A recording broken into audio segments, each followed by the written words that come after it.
They left a wounded female sniper. In minus 71 degrees, Cold SEAL medics arrived, couldn't believe she was alive. The hand was the first thing they saw. It broke through the surface of the snow like something that refused to stay buried. The fingers were locked, rigid, curled around the stock of a Barrett MO82A1 in a grip so tight that the men who found it would later say they couldn't tell where the rifle ended and the woman began. The temperature that night was negative 71 degrees Fahrenheit.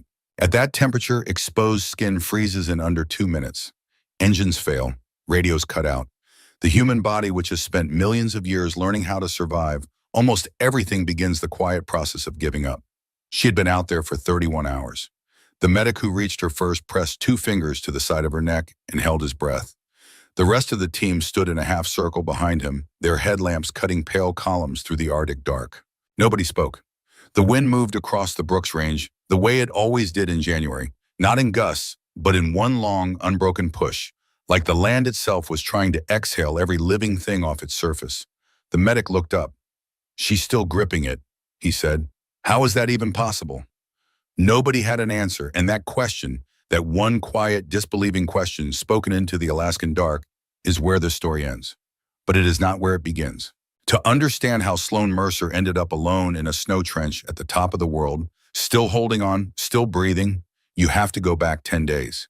You have to go back to the moment she stepped off a transport plane at Iselson Air Force Base and walked into a room full of men who had already decided before she opened her mouth exactly who she was and exactly what she was worth.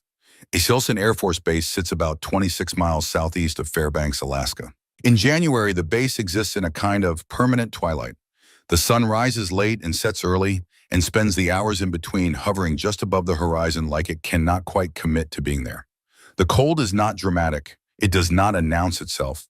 It simply is a presence so total and so indifferent that after a few days you stop noticing it the way you stop noticing the sound of your own heartbeat. Sloan Mercer noticed it. She always noticed things other people stopped paying attention to. She was 26 years old, 5 feet 4 inches tall, 118 pounds on a heavy day. She had the kind of face that made people in airports assume she was a college student heading home for the holidays. Brown hair pulled back, gray-green eyes that tended to stay still, even when the rest of her was moving a jaw that sat a little too square to be pretty in the conventional sense, but that gave her face a quality of permanence, like something carved rather than assembled. She carried her own gear off the transport. All of it. Nobody offered to help. That was fine. She didn't need help. She needed to find Briefing Room C before 0800, and she needed to do it without asking anyone for directions because she had already studied the base layout on the flight up from Joint Base Lewis McChord, and she knew exactly where she was going. She found the room at 0756. She was the first one there. The mission briefing lasted 40 minutes. The team that filtered in over the following 10 minutes was 6 men and 1 retired civilian advisor. Sloan sat at the far end of the table, her hands folded in front of her, and she watched each of them come through the door the way she watched everything. Not with suspicion, just with attention. There is a difference. Suspicion narrows your vision. Attention expands it. Master Chief Garrett Rourke came in last. He was 52 years old, built the way old architecture is built, solid without waste, designed to outlast the things around it. He had spent 22 years as a Navy SEAL. He had gray at his temples, and a scar along his left jawline that had faded to white, and a way of moving through a room that suggested he had already calculated 3 exits before he sat down. He looked at the briefing packet. He looked at the map on the wall. Then he looked at Sloan. He didn't say anything. He didn't need to. The mission was a 10-day reconnaissance patrol into the Brooks Range, the mountain chain that runs east to west across the northern interior of Alaska, like a spine, remote and immense and largely untouched. The objective was to surveil a series of supply routes suspected of being used for equipment transfer by a foreign-linked organization that had been operating in the region for the better part of 2 years. No direct engagement expected, no fire support on standby. This was a watching mission, a listening mission. Eyes and ears, nothing more. Sloan's role was officially designated as Navy Corpsman, the combat medic of the Naval Special Operations world. She had been assigned to provide medical support for the duration of the patrol. That was her job. That was what the paperwork said. Petty Officer First Class Calloway read the paperwork. Then he looked across the table at Sloan. Then he looked at Rourke. "This is the doc," he said. He didn't say it quietly. Calloway was 34, broad across the shoulders with close-cut blonde hair and the kind of blunt confidence that comes from being the best at something for long enough that you forget other people exist on the same scale. He was good at his job. He knew he was good at his job. He had a way of making that knowledge visible at all times, the way some men wear their watches on the outside of their sleeve. Rourke didn't respond to the question. He turned a page in the briefing packet. Sloane didn't respond either. She had expected the question. She had expected the tone. She wrote a note in the margin of her own briefing packet and kept her eyes on the page. Chief Petty Officer Hargrove, sitting 2 seats to her left, glanced at her once. He was 45 lean, where Calloway was broad with dark eyes that moved slowly and missed very little. He had the quality of a man who had learned early that the most important information in any room is usually the information nobody is talking about. He watched Sloane write her note. He watched her not react to Calloway. He filed both things away without comment. Petty Officer Decker, 24 years old, the youngest member of the team, kept his eyes forward and said nothing. He had only been with the platoon for 7 months. He had learned that the best way to survive the first year was to watch more than he spoke. He watched Sloane the way Hargrove watched Sloane, but with younger eyes, which meant he saw the same things and understood fewer of them. Retired Warrant Officer Harlan Cole sat at the far end of the table and said nothing at all. He was 63, weather-worn, with the particular stillness of a man who had spent decades reading landscapes for a living. He had operated in Alaska for more years than some of the men in this room had been alive. Rourke had requested him specifically. Cole knew the Brooks Range the way other men know their own neighborhood, not from maps but from memory, from 40 winters of learning what the land does when it decides it doesn't want you there anymore. Cole looked at the map. He looked at Sloane. Something crossed his face, not recognition exactly, but a careful attention, the quality you give a detail in a landscape that doesn't quite fit the pattern around it. Then the briefing ended and everyone stood and Sloane picked up her pack. Calloway passed her on the way to the door. "You'll want to stay behind the wire on this one, Doc," he said. Not meanly, almost friendly, the kind of friendly that comes wrapped in condescension so practiced it no longer recognizes itself. "Leave the heavy lifting to the big boys." Sloane adjusted the strap on her pack. "Yes, sir," she said. Calloway wasn't a sir. He knew she knew that. She said it anyway, and somehow that was worse for him than any other response she could have given. He walked out without saying anything else. Hargrove passed her next. He paused for exactly 1 second. "Gear inspection is at 1300, he said. "You know what you're doing with that med kit?" "Yes, Chief." He nodded once, moved on. It wasn't warmth, but it was something. The patrol departed Eielson on a Tuesday morning in the 3rd week of January. They flew northeast by helicopter and were dropped at a forward staging point 80 miles from the first surveillance position. From there, they moved on foot. The Brooks Range in January does not offer comfort.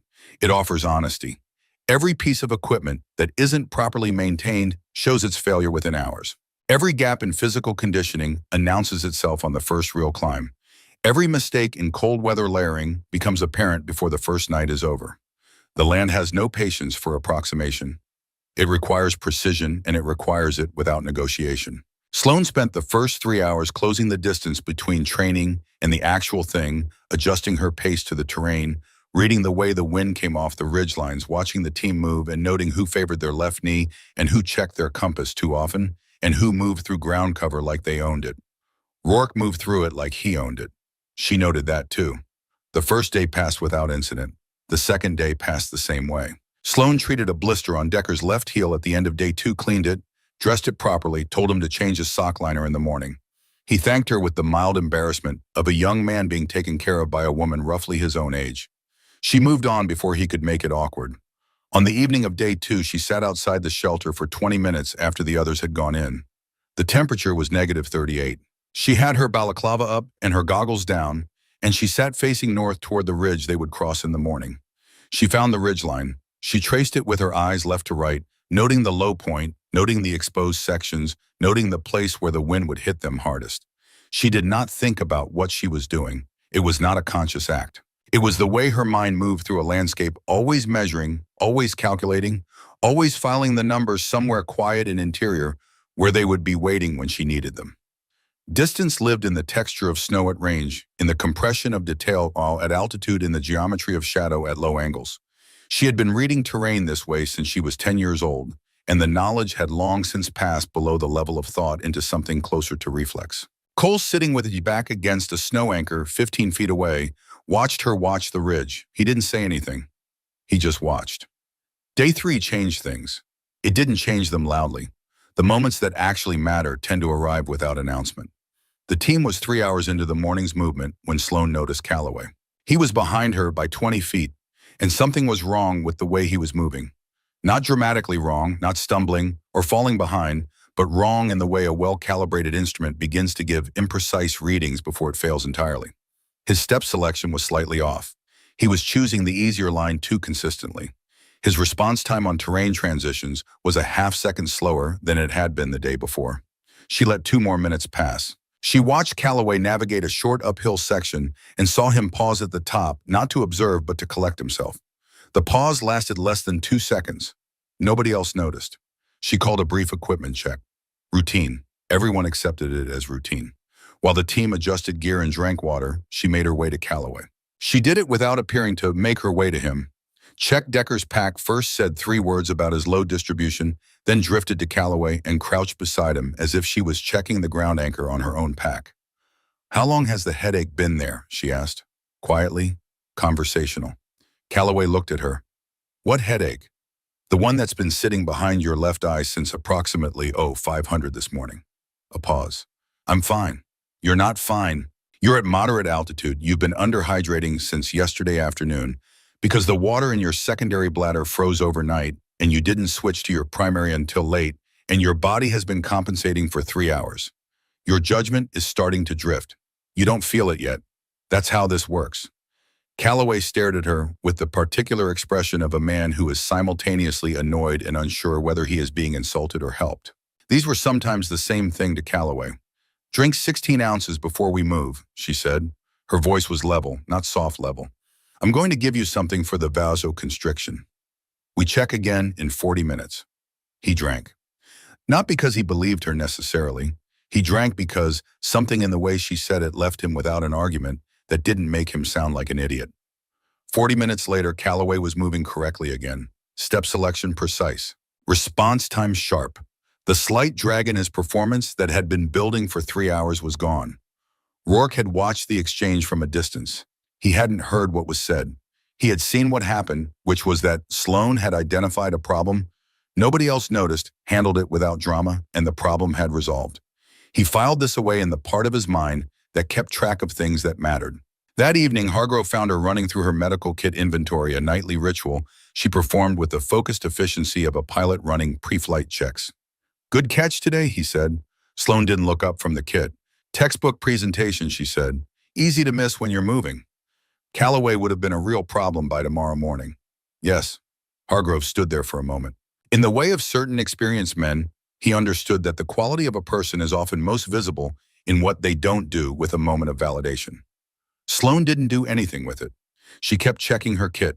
He nodded once, turned, and went back inside. Day 5 arrived with a stillness that felt intentional. No wind, temperature at -44 and flat. The sky was a gray-white sheet pulled tight from horizon to horizon, and the snow on the ground had the compressed, flinty quality it gets when the cold has been working at it long enough. The team made camp on a broad shelf of ground below a ridgeline that ran north-northeast, the kind of position that offered good overhead cover and a clean view of the approach from the south. While the others set shelter and arranged equipment with the routine competence of men who had done this enough times to make it nearly automatic, Sloane walked to the northern edge of the shelf and sat down in the snow. She wasn't looking at the view. She wasn't resting. She was looking at the ridge that rose above them, at the way it ran, at the places where it exposed itself against the sky, at the specific geometry of the terrain features along its face. Her eyes moved the way her father had taught her eyes to move, not at the target, but at everything between here and the target. Wind, light, ground texture. The mathematics of distance made visible in the landscape itself. Master Sergeant Dale Mercer, United States Marine Corps Force Reconnaissance. 21 years of service. He had come home from places he never described and had spent the years afterwards standing behind his daughter on hillsides in Montana, his hands on her shoulders, his voice unhurried, telling her things that mattered. He had been teaching her since she was 10. He had been gone for 4 years. She did not think his name when she read terrain. She did not need to. The knowledge was in her hands and in her eyes and in the quiet interior where certain things live after they have been practiced long enough to become permanent. Cole settled into the snow 6 feet to her right with the unhurried ease of a man who has spent decades being uncomfortable outdoors and has long since made his peace with it. He was holding a cup of something hot, and he looked at the ridge for a while the way you look at something you've looked at many times before and still find worth looking at. He didn't speak first. Neither did she. Several minutes passed in a silence that was not uncomfortable. "What are you ranging?" Cole said finally. "The northern face," she said. "The exposed section about halfway up. Wind coming across it from the northwest at 12 to 15, but there's a secondary eddy off that rock feature at the top. Probably add 3 to 4 degrees of unpredictability in the last third of the distance." Cole looked at the rock feature she was describing. It was barely visible, a slight irregularity in the ridge silhouette at a significant distance. You would need to know what to look for. "What are you putting the distance at?" he said. 1180, give or take 20. Cole drank from his cup. 1165, he said. Sloan looked at the ridge again, adjusted her estimate for the flat light compression effect at this range. 1168, she said. Cole made a small sound that wasn't quite a laugh. "Close enough," he said. He stood and walked back toward the camp. At the shelter entrance, he paused beside Decker and said something quietly. Decker looked toward Sloan, then quickly looked away as if he hadn't meant to look. Sloan stayed where she was for another few minutes. Then she stood, brushed the snow from her pants with 2 practiced strokes, and went back to check her medical kit. That night, after the camp was settled and the first watch rotation arranged, Calloway sat across from Decker near the shelter's small heat source. "You notice anything about the dock today?" Decker said, keeping his voice down. Calloway was working a compass housing that needed tightening. He didn't look up. "She's observant," he said. The word came out neutral, a fact being placed on a table for examination. "She was ranging that ridge, not casually, like precisely." Calloway tightened the housing one more turn. "She's a corpsman," he said firmly. "She's here for the med kit. Let's stay in our lanes." Decker nodded and said nothing else. Across the shelter, Hargrove lay on his side with his eyes closed. He was not asleep. He had been hearing everything for 20 years, and he had learned to do most of his important thinking with his eyes closed so that people would leave him alone to do it. He thought about what Decker had seen. He thought about what he himself had seen, the economy of motion when Sloan moved through her medical kit, the absence of wasted gesture, the way her body sometimes paused for a fraction of a second before a completely routine physical task, the pause of someone suppressing an instinct before allowing a visible action to replace it. He thought about the moment on day 1 when Sloan had reached across the table for the terrain map, and her right hand had passed over Rourke's M4 sitting in its rack. The hand had not stopped, it had not trembled, but the fingers had adjusted a millimeter's worth of movement, gone so fast it barely existed, and then returned to neutral. Muscle memory is a particular kind of knowledge. It lives below language, below consciousness, below the places where a person decides who they are going to be. It is the body remembering something the mind is trying to forget. Hargrove filed everything away.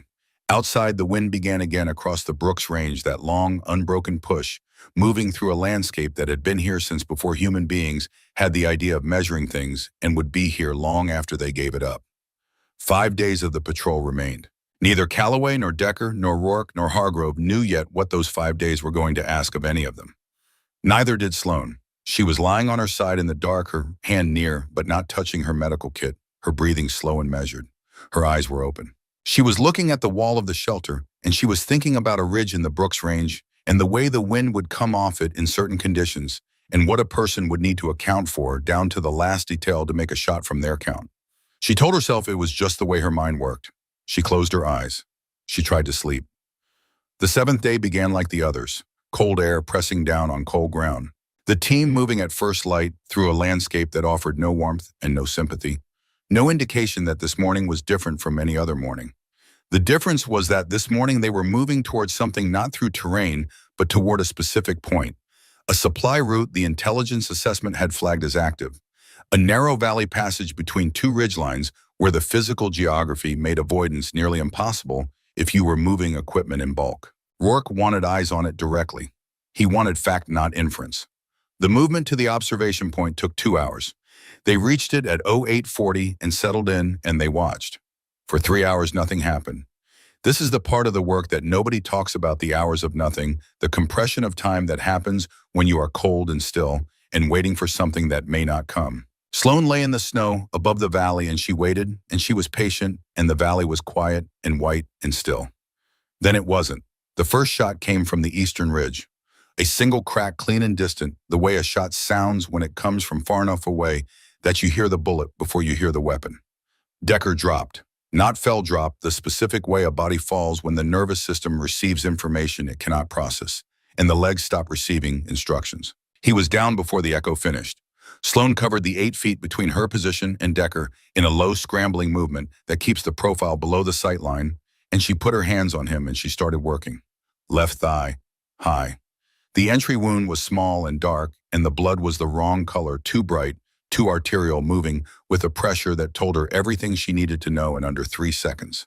The femoral artery, the largest artery in the leg. When it is compromised, the body can lose enough blood to cause unconsciousness in 90 seconds. It can lose enough to cause death in under 3 minutes. These are not statistics. They are the only facts in the world when your hands are on someone and the clock is already running. She had the cat tourniquet out before she finished the assessment. Generation 7. She worked the loop over his boot and up the leg, cinched it, twisted the windlass, counted turns, locked it, noted the time. Decker was making a compressed, involuntary sound that men make when the pain is too large for language. "You're okay," she said. Her voice was entirely level. "I have you. Don't move." A second shot from the eastern ridge hit the snow 2 feet to her left. She did not flinch. She checked the tourniquet seal and applied direct pressure above it with her left palm, and she stayed in position. The team was returning fire. But the shooter on the eastern ridge had a position. The terrain was protecting a natural rock formation that provided cover from direct fire and elevation that made approach by any of the team's current positions geometrically impossible. Every angle exposed someone to the ridgeline. The team was pinned. Decker was losing time in a very direct and arithmetic sense, and the shooter on that ridge was making it impossible to move him. Rourke read the situation completely instantly without sentiment. He looked at the ridge, he ran the geometry. He came to the same conclusion twice in 2 seconds. "I need that position cleared," he said. Clear and direct the way commands work when everyone has been trained to receive them. Now, anybody with a clean angle. Nobody had a clean angle. The Barrett M82A1 was lying in the snow 4 feet from Sloan's left hand. It had belonged to their long-range reconnaissance element, who had taken a hit to the shoulder and was down behind cover on the far side of the position. 30 pounds of precision-engineered steel chambered in .50 caliber BMG, the round designed to stop vehicle engines, to punch through reinforced barriers, is to reach across distances that smaller calibers treat as theoretical. Sloan looked at the rifle. She looked at the eastern ridge.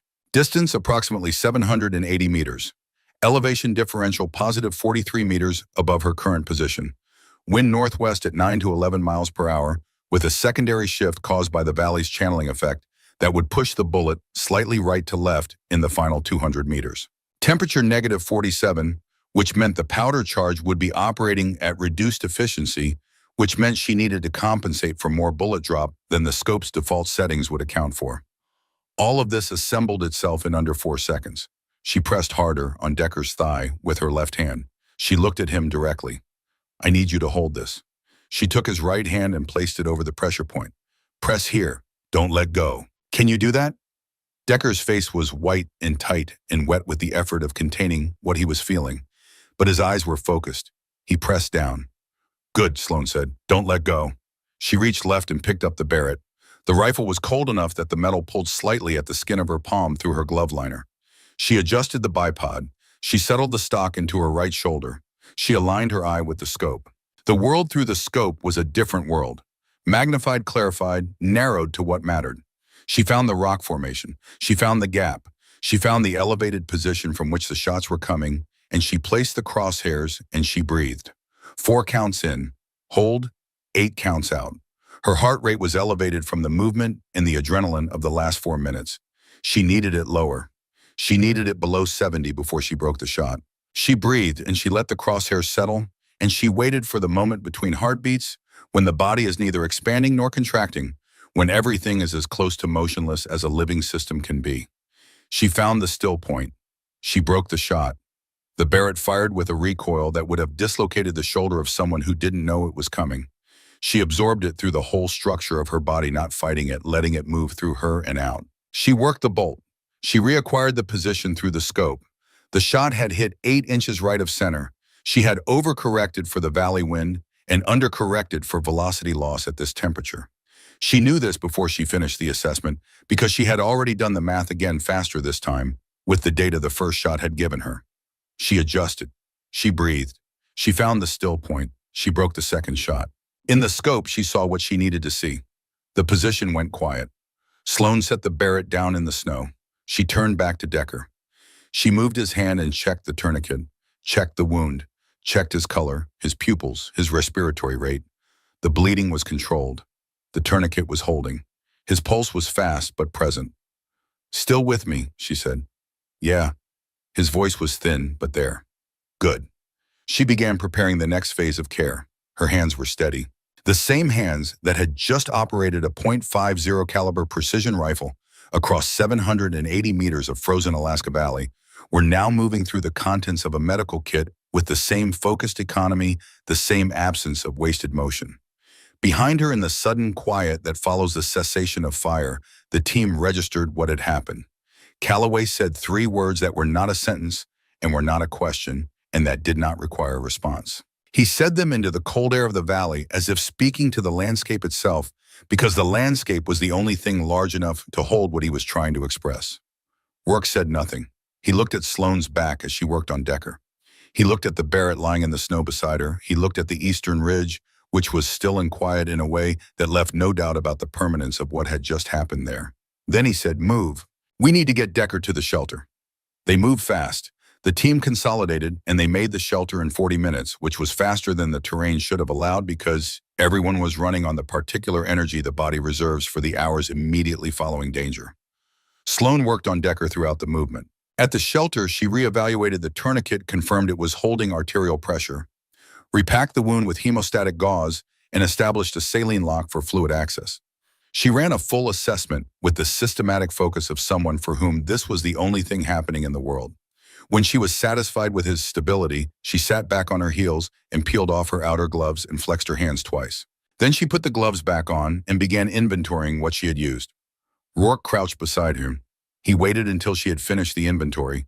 He was a man who understood the importance of not interrupting work when the work mattered, and he had watched enough of Sloane's work over 7 days to understand that it always mattered.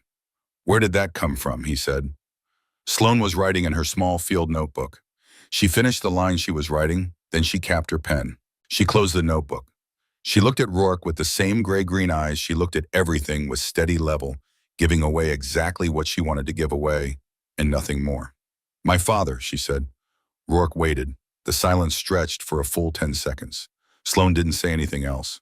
Rourke held the silence for another moment, then nodded once the nod of a man who has asked what he is entitled to ask and received what he is entitled to receive, and stood and moved to check the team's positions. Calloway was on the far side of the shelter, not looking at Sloane, looking at the wall. He had the expression of a man reorganizing something interior, something that had been filed under one heading for a long time and now needed to go somewhere else. Decker turned his head and found Sloane. "Thank you," he said.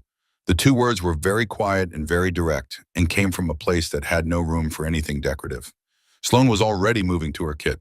"Rest," she said. "Drink when I tell you to drink." That night, the cold deepened. It moved below -50 and kept going, and the shelter held the team's collective warmth with the fragile competence of all temporary structures, adequate but aware of its own limits. The wind had picked up in the late afternoon and was moving across the ridge above them in long layered sweeps that occasionally found the shelter's seams and reminded everyone inside that the warmth they were experiencing was conditional. Hargrove found Sloane outside. She was sitting 10 feet from the shelter entrance, facing north with her back against a snow berm she had built to block the direct wind. From a distance in the dark, she would have been nearly invisible, just a shape against the white, not moving, not making a sound. Hargrove sat down beside her without asking permission and without ceremony. He sat and let her make the decision about whether she wanted company. She didn't move away.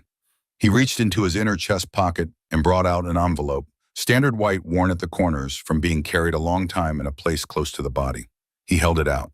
Sloane looked at it without moving for a moment. Then she looked at Hargrove. "Where did you get that?" she said. "Your CO at Lewis McCord," Hargrove said, "before we deployed. He asked me to carry it. He said you'd been carrying the original in your ruck for 4 years, and that you had a habit of running toward the things you were afraid of instead of opening them." Sloane said nothing. "He was a good man," Hargrove said. "Your CO, he said your father was a better one." The wind moved across the ridge above them. Sloane took the envelope. She turned it over once. The writing on the front was her name in a hand she would have recognized anywhere angular. Economical, the handwriting of a man who had never believed in wasting motion, even in letters. She opened it. The paper inside had been folded in thirds the way military men fold things, precise and habitual. She unfolded it in the shelter of her body out of the wind. The handwriting was the same as it had always been. The letter was not long. Her father had not been a man of long letters. He had been a man of precision, and precision is the enemy of length. He wrote that he was sorry for the timing. He wrote that 2 weeks was not enough notice for the things he wanted to say, but that he had never been good at saying them earlier when there was more time, because more time had always felt like a reason to wait. He wrote that he had heard what she promised her mother and that he understood why she made the promise, and that he had never asked her to make that promise and would never have asked her to keep it. Then he wrote this: he had taught her to shoot because he had wanted her to be capable. He had taught her to be capable because he had seen what happened to people who weren't in places he had been, in circumstances he hoped she would never face but suspected she might. He had taught her everything he knew, not so that she could decide to use it, but so that when the moment came where using it was the only remaining option, she would be ready. Capability is not the same as intention. A person can be capable of a thing and choose never to do it, and that is a legitimate choice, often the best choice. But the capability itself, the readiness, the knowledge, the trained body, and the trained mind, that was something he had wanted to give her, the way other fathers give their children the tools they will need for the specific work of their lives. He wrote, "I never wanted you to be a weapon. I wanted you to be complete." He wrote, "You are the best thing I ever made my hands do." At the bottom, a single sentence: "When it counts, you will know what to do. You already know. You have always known." Sloan read the letter twice. Then she folded it along the original creases, 3 precise folds, and put it back in the envelope. She put the envelope inside her inner chest pocket against her body, in the place where it had been writing for 4 years in a different form. Her jaw was set. Her eyes were level. She stayed exactly where she was for another 5 minutes, breathing slowly, letting the cold settle around her, and the letter settle into her, and the night settle around both of them. Hargrove sat beside her and said nothing. After a while he stood. He put his hand briefly on her shoulder, not a gesture of comfort, exactly more, the gesture of one person acknowledging another person's reality. Then he went back inside. Sloan sat for a few more minutes in the dark, then she followed him in. Day 8 passed in the necessary work of monitoring Decker and reassessing the team's position following the contact. Rourke made the call to maintain the observation objective where possible while managing Decker's condition, which had moved from critical to serious, to stable over the course of the evening and through the night. Sloan had been awake for most of those hours. Nobody asked her to be. She simply was. The wound was controlled under tourniquet pressure, but Decker had no vascular surgery, no operating table, nothing that could address the underlying damage. He was stabilized, not repaired. That was the honest word for what she had been able to do for him, and she used honest words when she assessed her patients, always because honest words tell you what you still need to do. He could bear weight on flat ground with full support on both sides. He could not manage broken terrain independently.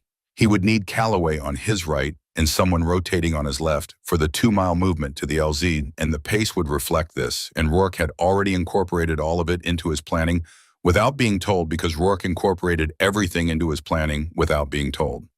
In the early hours of day 8, Calloway passed through the shelter on his watch rotation and saw Sloan awake and checking Decker's wound site. He stood there for a moment in the dark, then he went back to his position. In the morning, without being asked, he brought her a cup of water. She accepted it without comment. He walked away without comment. In the economy of the situation, this was a significant transaction. By day 8's end, Decker was moving short distances, carefully. His leg was not what it had been and would not be for some time, but the alternative which Sloan had made clear to anyone who asked, and to several people who hadn't, had been measured in minutes on day 7 afternoon. Day 9 came cold and purposeful, the final day of the active patrol phase. One remaining objective before the team began moving toward the extraction point, a position on the northern approach to the valley that controlled the route they needed to use for withdrawal. It was occupied. The terrain made the option set narrow. Narrow meant one option. The target position was on the far ridgeline. Rourke assessed it through his scope for a long time without speaking. Then he gave the distance at 1,140 meters and looked at Sloan. He started to say something. He stopped himself. Then he said, "Doc, you don't have to." Sloan was already lying down. She had found her position before he finished speaking, a natural depression in the snow shelf that provided the right combination of stability and sightline with a clean angle to the northern ridge. She had the Barrett against her shoulder, and her eye to the scope, and she was doing what she always did, which was calculate. 1,150 meters. She marked the slight difference from Rourke's estimate and filed it. Elevation differential, positive 61 meters above the valley floor. Temperature negative 52 colder than day 7, which meant further velocity reduction, further compensation required for bullet drop.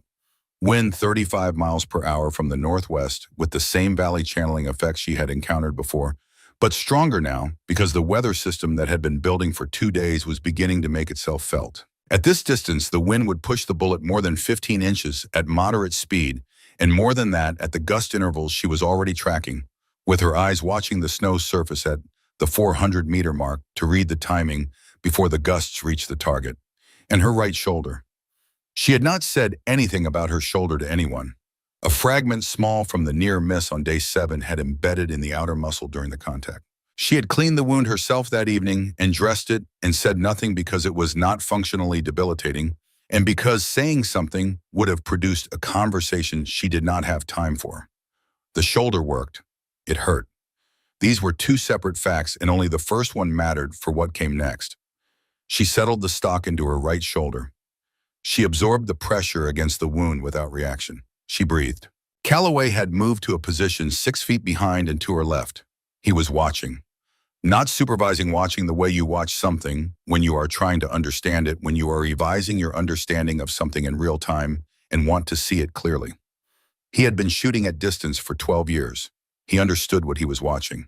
He understood the calculation it required and the discipline it required, in the particular stillness at the center of it, the capacity to remove yourself from the urgency of the moment and operate in a different register entirely where time moves differently, and the only things that exist are the crosshairs and the wind and the math.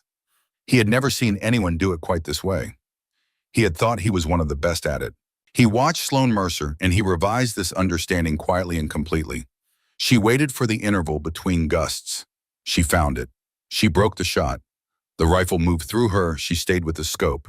She saw what she needed to see. She set the Barrett down. She sat up slowly. She rolled her neck once. She stood. Rourke looked at the northern ridge for a long time with his scope. Then he lowered it and looked at Sloan with something that had moved through acknowledgement and arrived somewhere older and more considered, the look of a man who had spent 22 years deciding what people were capable of and had been wrong about this one in a way he was going to be thinking about for a while. Calloway was still behind her. She turned and found him there. His face was doing something complicated, holding 2 incompatible facts and trying to find the space where they could coexist. He had been trying to form an expression for the last 4 minutes and had not succeeded. He said nothing. Sloan looked at him for one even second. Then she picked up the Barrett and checked the scope for damage from the recoil and found none and set it back down. "We should move," she said. "Decker's going to need help with the first 2 miles." She started toward the shelter to collect her medical kit. Behind her, Calloway watched her go. He gave up on the expression. He started moving to help break down the camp. The extraction window was 6 minutes. Rourke had confirmed it twice with the pilot before they broke camp, and the pilot had said it both times with the flat certainty of someone who has spent years flying in Alaskan winter and has stopped softening the arithmetic of weather for the comfort of the people who need to hear it. 6 minutes from skids down to liftoff. What the pilot did not need to say, because the sky said it clearly enough, was that once the system moving in from the northwest moved through, it would not release the range for a minimum of 36 hours. There would be no second window until it passed. Anyone on the ground when it closed would stay on the ground until it chose to open again. They began moving toward the landing zone at 1340. The LZ was a broad shelf of compressed snow 2 miles northeast of the final observation position. 2 miles over this terrain under normal conditions was manageable. With Decker, it was something else. The tourniquet had controlled the bleeding, and Sloan had done everything a corpsman could do without an operating table, but 48 hours without vascular surgery meant his left leg had been managed, not repaired. He could bear weight for short distances on flat ground with support on both sides, but over broken snow terrain, in full kit, he needed Calloway on his right and someone rotating on his left, and the pace reflected this. Sloan stayed close, monitoring his color, monitoring his breathing, reading the signs she had been trained to read. They were making time. The terrain cooperated through the first mile, a gradual descent through open ground with manageable cover and wind that was strong, but not yet dangerous. The sky above the range had the gray-yellow quality that experienced winter travelers learn to recognize as the light that precedes a significant weather event. Cole read it once, looked at Rourke, said nothing. Rourke had already seen it. They picked up pace. It was Sloan who saw it first. She was moving to Decker's left, her eyes in their habitual pattern of ground to middle to far, when she registered the western slope, a section where the snow surface was wrong, not disturbed by wind or settling, but disturbed in the way snow gets disturbed by a person who has moved through it and tried not to leave a sign. She stopped. Her hand went out and caught Decker's arm without looking at him. He stopped. She had the binoculars out before she finished the calculation.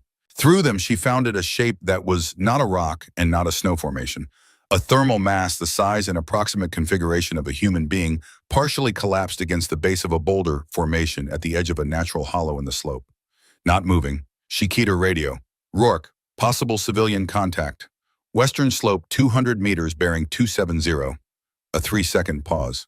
Confirmed visual binoculars, shape is consistent with a person down. No movement in the last 40 seconds. Another pause. Shorter. What's your read? Not military. Body position is wrong for tactical down. Consistent with immobility from cold or injury. He's been there a while. The wind increased. The MH-60 was 12 minutes out. The ELS was just over a mile ahead. 6-minute window, Rourke said. We're at the edge of our time. I know, Sloan said. The silence on the radio lasted 4 seconds. 4 seconds is a long time when you are counting them. I can't hold the bird, Doc. I know, she said again. She was already moving. She handed Decker to Calloway without ceremony, transferring his left arm from her shoulder to Calloway's. In the efficient, zero-waste way, she transferred everything. She turned west and started across the slope. She heard Rourke's voice behind her even, and controlled the voice of a man who understood that giving an order and being able to enforce it are sometimes different things, and that the difference is most visible in people who operate from a sense of purpose rather than a sense of command. 200 meters, he said, not a command, a limit. She moved across the slope. The figure against the boulder was a man. She had the age at 60-something before she reached him. He was on his left side with his right arm extended and his gloved fingers partially open, as if he had last been trying to reach something that wasn't there. Civilian cold weather gear quality equipment, but not Arctic rated, the kind of professional who works outdoors buys, because it is good rather than because it is designed for conditions that kill within minutes. She found the pulse first. It was there. Slow and thready, but there. She found his identification in his outer vest pocket. Geological survey. His name was Everett, an emergency contact in Fairbanks with the same last name. She assessed him while she transmitted. Civilian, male mid-60s, hypothermia stage 2 approaching 3, right ankle fibula fracture. He's been immobile at minimum 12 hours. He cannot walk. Rourke's voice came back immediately. Doc, I need your status. She looked at the man on the ground. She looked at the sky. She looked back in the direction of the team. She keyed the radio. Get the team to the LZ. Get Decker on that bird. He needs a surgical consult within hours. I'll manage here. Sloan. It was the first time Rourke had used her first name in 10 days. Get Decker on that bird, she said. I'll manage here. The radio was quiet for 8 seconds. Then, I'm calling your position into base. They will come back for you at first weather window. Copy, she said. She clipped the radio back to her chest and began working on Everett. 30 seconds later, moving to adjust his position for warming procedures, her right foot came down wrong on a buried rock. She went down hard on her left side. The radio antenna mounted at her left shoulder hit the boulder directly. She heard the housing crack. She keyed the radio. Static. She adjusted the channel. Static. She removed the antenna housing and assessed the damage the feed connector had sheared at the base. No field repair available with what she had. She put the radio away. She looked at the sky. The gray-yellow light was deepening toward gray-white. The cloud base was lowering visibly, not gradually, but in steps the way it lowers in the 30 minutes before a significant system moves through. She turned back to Everett. There was work to do. Rourke made 4 radio calls. The first was immediate on the team frequency before he had moved 20 steps from where he had last spoken to Sloan. He got static. He called again. Static again. He kept moving toward the LZ because stopping would not help her, and because Decker needed the bird, and because the work of command sometimes requires you to continue moving in one direction when every instinct you have is pointing in another, and you carry the weight of that with you and you do not put it down. He made the second call to the pilot updating the situation. The pilot acknowledged. He made the third call to base transmitting Sloan's last known coordinates and the civilian contact and the antenna damage, and everything else a person on the ground would need to plan a return. The MH-60 lifted at 1547. By 1800, the weather system had closed the Brooks Range completely. Cloud base dropped to 200 feet. Wind gusts exceeded 60 miles per hour across the northern slopes. At Eielson, the operations center marked Sloan's last known coordinates on the board and put a weather hold on all flight operations. The meteorologist's estimate delivered without apology 36 hours minimum, possibly longer. Rourke stood at the ops board for a long time after the briefing. He did the math. She had gone into the field at approximately 1400. If the window opened at first light, 2 mornings out, 0700. At the earliest, that was 17 hours past the first morning. 31 hours total from when she stopped answering the radio. He had looked at colder numbers in his career. None of them had felt like this one. He did not close his eyes that night. He sat with his hands on his knees and he calculated everything: the weather timeline, the return window, the coordinates, the gear she had given away across 10 days of patrol. He ran the numbers without sentiment, looking at what they said. The numbers did not say what he needed them to say. The temperature dropped below -60 at 1800 and kept going. Sloan was aware of this the way you are aware of things you cannot change but need to track, because tracking them is the only honest relationship available to you. She was aware of it in her extremities. First the toes, which had been cold since day 3 and were now approaching a different category of cold, and in the muscles of her face, which were working harder than usual to maintain the seal of her balaclava against the wind. She had stabilized Everett. She had told him her name. She had told him where he was and what had happened and what she was going to do. She did this not because she was certain he could hear her, but because the alternative, treating him as an object to be managed rather than a person to be attended to, was not something she was capable of. He had a wife in Fairbanks. The card said so. Sloan had looked at this information and had decided in the specific way she made decisions when the facts were clear that Everett was going to see his wife again. This was not a feeling, it was a decision. A commitment made to information on a laminated card, in the kind of cold where you find out what your commitments are actually made of. She built the snow trench the way she had been taught: depth first, then width 3 feet down, before hitting permafrost walls compressed and packed with the efficiency of someone who had practiced this until it was better than good enough. She arranged Everett in the trench with his back against the western wall, which gave the most protection from the prevailing wind. She layered insulation beneath him first because ground conduction kills faster than ambient cold. The physics of heat loss do not negotiate. She gave him all of it, every heat pack in her medical kit, the emergency thermal blanket from her outer pack, her mid-weight fleece, the insulation layer she had been wearing under her shell. She removed it in the 12 seconds it takes to remove a garment when the decision is final. She folded it with 3 precise folds and placed it across his core. She kept her outer shell. She kept her base layer. She kept her balaclava and her gloves. She kept the Barrett. She laid it along her body in the trench because in a survival situation without landmarks and without light, a long, rigid object laid parallel to the body provides orientation information you cannot get any other way. If snow covers the trench, if darkness becomes total, the rifle is north, or it is the direction you chose when you placed it, which becomes north by decision, and a direction chosen and committed to is better than a direction lost. She did not light a fire. She had the means to. She chose not to. She did not know with certainty that no one was still in the area, and a thermal signature visible from distance in an otherwise cold landscape is a target with no other meaning. She weighed the warmth against the risk. The risk won. She arranged herself in the trench beside Everett, and she controlled her breathing, and she began to count. Keep the mind working. Give it specific work with a right answer at the end. Numbers, names, sequences. The moment you allow approximation, the mind begins to accept approximation about larger things, and larger things are not forgiving. She had learned this on a cold Montana night at 13, lying in a field while her father talked in the unhurried way. He talked about things that mattered not as lessons, just as truth spoken aloud into the dark. She had not understood all of it then.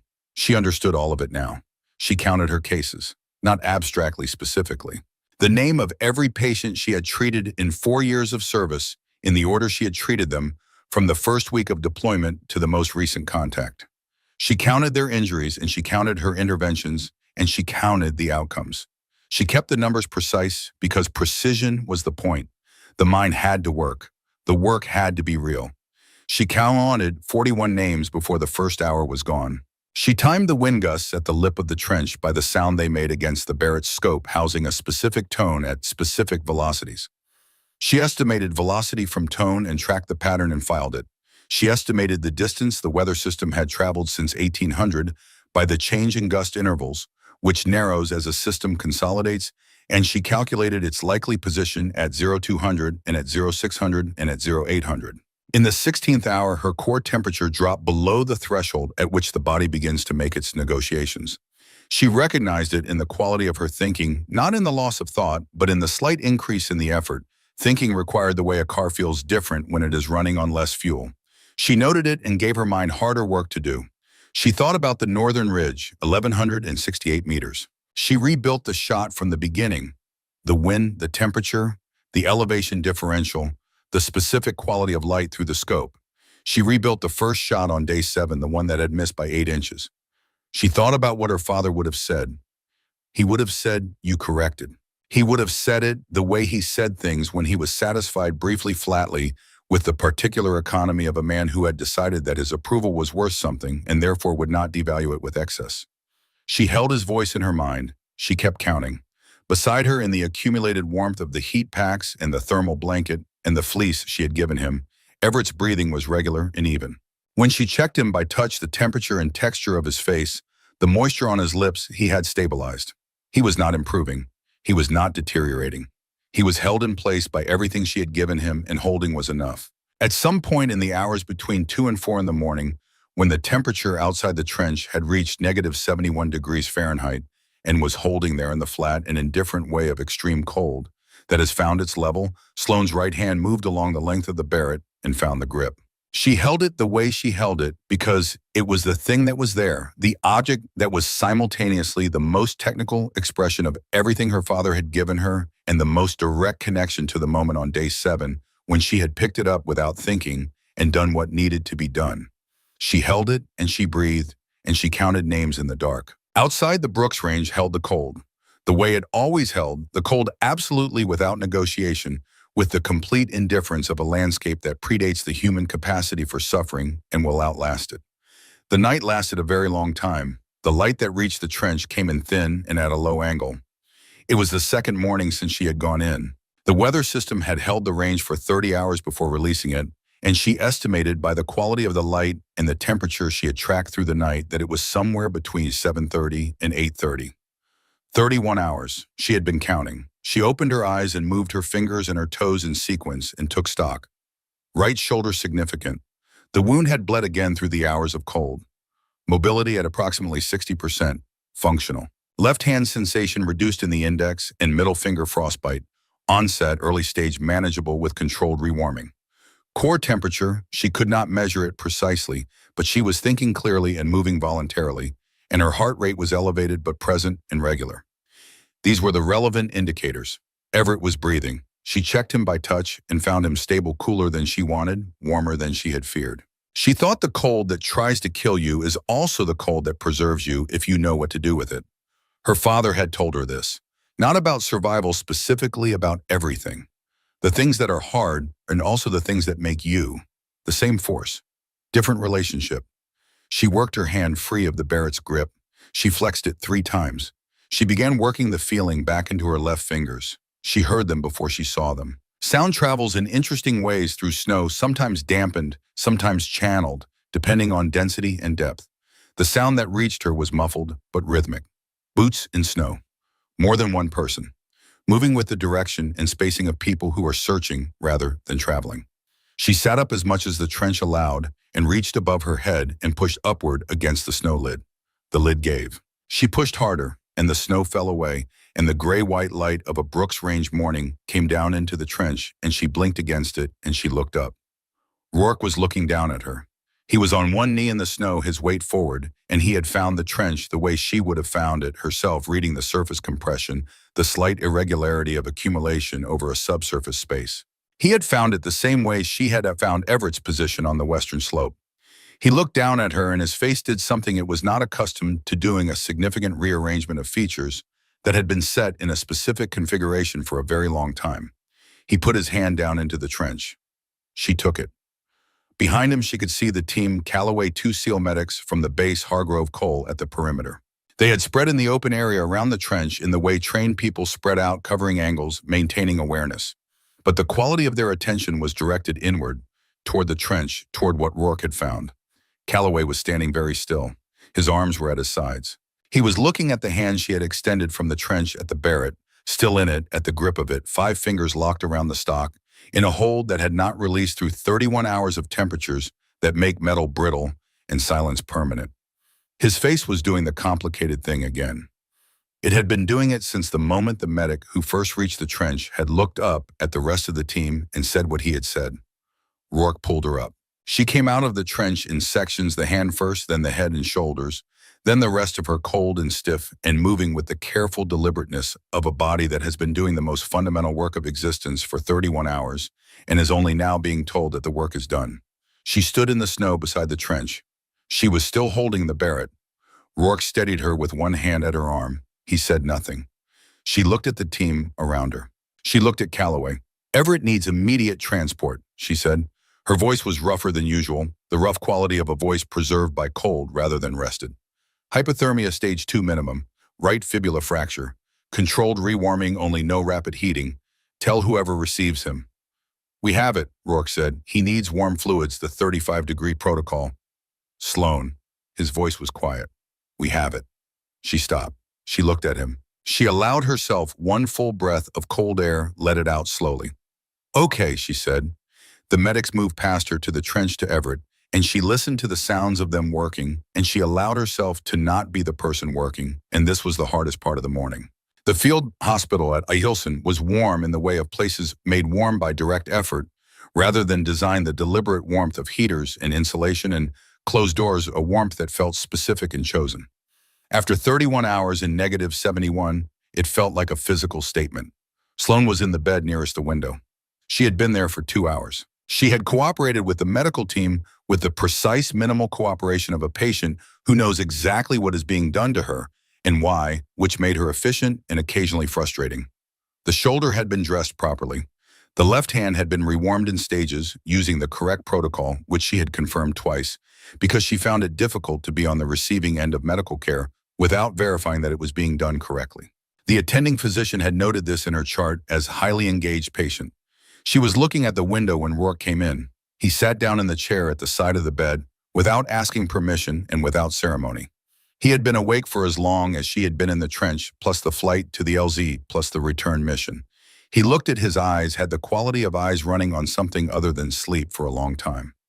He sat with his hands on his knees for a moment. "Everett is going to make it," he said. "His wife is on her way from Fairbanks." Sloan looked at the window. "Good," she said. "I lost your signal at 200 meters, Rourke said. "The antenna, I know." "If I had known, you put Decker on the bird," she said. "That was the right call." She said it evenly, without accusation and without absolution. A statement of operational fact. He had made the right decision with the information he had. This did not make the night in the trench not happen. Both things were true simultaneously, and she had made her peace with both of them before the first hour was out. Rourke looked at her for a long time. He had the expression of a man who had prepared a sentence and decided the sentence was inadequate. He reached into the chest pocket of his field jacket. He brought out his trident pin, the gold surface worn at the edges from years of being carried. He placed it on the blanket at her left hand. He didn't make a speech. He didn't explain. He placed it there and left his hand on the blanket beside it for a moment. "Your father would have been proud, Doc," he said. Sloan looked at the pin on the blanket. She looked at the window. When she spoke, her voice had the quality of someone saying a thing that is true and that they have earned the right to say. "He was Marine Recon, sir," she said. "He'd have told me the shot at 1150 was sloppy, too long on the wind adjustment." For the first time in 10 days, she smiled. It was a small thing. It lasted about 3 seconds. But it was real. Rourke looked at it. He nodded once, the nod of a man who has received something he didn't know he needed. He was almost at the door when it opened from the other side. Callaway stood in the frame. He had cleaned up since the return. But he had the same expression he had been carrying since the moment the snow came off the trench. He looked at Sloan. He stood in the door frame for 3 full seconds, working at what he wanted to say, because he was not the kind of man who found words quickly in moments that mattered, and this was a moment that mattered. "Doc," he said finally.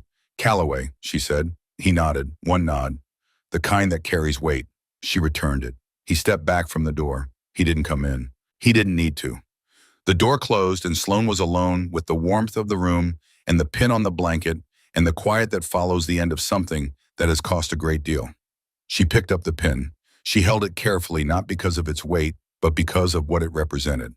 The 22 years behind it, the places it had been, the quality of person it had been attached to and was being given by. She closed her fingers around it. Outside the window, the Brooks Range was doing what it always did, standing against the sky in the way of things that have no interest in being witnessed, but that reward witness regardless. White and enormous and indifferent, and in its indifference, honest in a way that most things are not. She had been in it.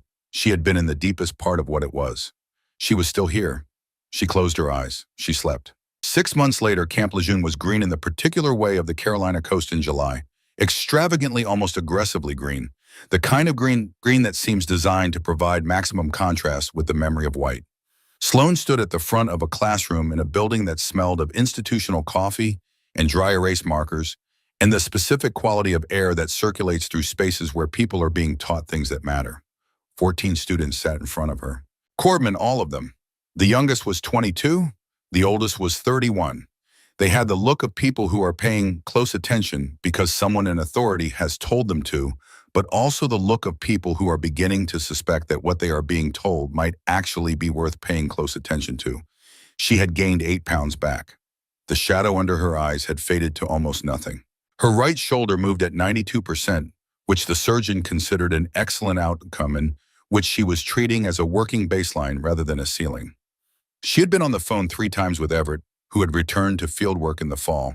He had sent her a geological survey map of the Brooks Range with a hand-marked notation at a specific coordinate in a single sentence on the back. "This is where you found me." His wife had sent a card with 2 sentences and her home phone number and an open invitation, the kind that meant it. She had heard from Decker twice, short messages, the messages of a young man not yet sure how to express what he wants to express. She wrote back in kind. He was walking without a limp. The surgery had gone well. He was cleared for limited duty in the spring. She had called her mother in October. It was the first time she had described Alaska in full, the patrol, the contact, on day 7, the night in the trench, Everett. Her mother listened without interrupting, which was not her mother's habit, and which meant she was listening the way she listened when something was too important to risk missing. When Sloan finished, the line was quiet for a moment. Her mother said, "You broke your promise." "Yes," Sloan said. Another pause. "Then your father never wanted you to keep that promise. He wanted me to stop worrying. Those are not the same thing." A breath. "He wanted you to live, Sloan, and he wanted the people around you to live. That is what he was teaching you. I understood that a long time ago. I just needed you to understand it too." Sloan was sitting by the window of her quarters at Lejeune. Outside, the Carolina evening was warm and green and extravagantly ordinary. She held the phone and looked at the light on the leaves and said nothing for a moment. "I think I understand it now," she said. Her mother, "I know you do." She had heard from Hargrove once, a single email, 4 sentences, the economy of a man who had decided everything necessary could be expressed in 4 sentences if the sentences were chosen correctly. He wrote that the integrated medicine curriculum had been formally submitted to the Naval Special Warfare Command Training Review Board. He wrote that Decker had requested assignment to the next corpsman rotation. He wrote that certain people he declined to name had been asking questions about cold weather medical protocol that they had not been asking before. The 4th sentence read, "Some things take time to change, and some things change faster than expected." Both are worth noting. She had written back in 2 sentences. It was enough. She had heard nothing directly from Calloway. But 3 weeks after she had been back at Lejeune, a package arrived at her quarters. No note, no return address. Inside was a field manual for cold weather tactical medicine, the kind the base library kept 3 copies of and rarely checked out. On the inside cover in handwriting she did not recognize, but that had the particular blunt angularity of a man unaccustomed to writing things meant to be read by others. Someone had written 2 words, both hands. She had set it on her desk and looked at it for a while. Then she had put it on the shelf with the other things that mattered. Now she stood at the front of a classroom on a July morning and looked at 14 faces that were paying attention, and she set down the marker she had been holding, and she moved to the front of the desk and stood in front of it rather than behind it, which is a small thing but not an insignificant one. "You are going to spend the next 6 weeks learning 2 things," she said. You are going to learn medicine that works in conditions where medicine is not supposed to be possible. And you are going to learn to function in conditions where everything that is not essential has been removed. She paused. Not everything will be removed at once. Some of it will be taken from you slowly. Some of it will be taken from you all at once, in the middle of the night in a place you did not expect to be. She looked across the 14 faces without hurrying. The job does not ask which kind of removal you prefer. One of the students, the 22-year-old in the second row, had stopped writing. He was looking at her with the expression of someone encountering something they will remember for a long time, not because it is complicated, but because it is true in the specific way that simple things are true when they have been earned rather than inherited. She recognized the expression. She had worn it herself once on a hillside in Montana, standing beside a man who spoke in the unhurried way of someone who understood that the most important things do not require urgency, only attention. You are Navy corpsman, she continued. You are going to spend your career in rooms where someone needs medicine and someone needs a shooter, and you are the only person in the room. The question is not which one you are both. She let this land. The only question that matters in the field in the moment is which one you need to be right now. The room was quiet. She turned to the board. She wrote 3 lines in the same angular, economical hand that her father had used, the hand she had inherited from him, along with the square jaw and the gray-green eyes, in the way of measuring distances without instruments and the knowledge of what to do when everything available has already been used and you are still not done. She wrote, heal when you can. She wrote, fight when you must. She wrote, know the difference. She put the marker down. She let the 3 lines sit. She let the room hold them. In the second row, the 22-year-old looked at the board with the particular stillness of someone who has just received something he did not know he needed. She recognized that too. Outside the window, the Carolina morning was going about its business, warm and green and full of ordinary life, the kind of life that continues because somewhere in some field or some mountain or some stretch of frozen ground far from anywhere, people have done the work that allows ordinary life to remain ordinary. She looked at the window for 1 second, maybe 2. Then she turned back to the 14 faces. She began.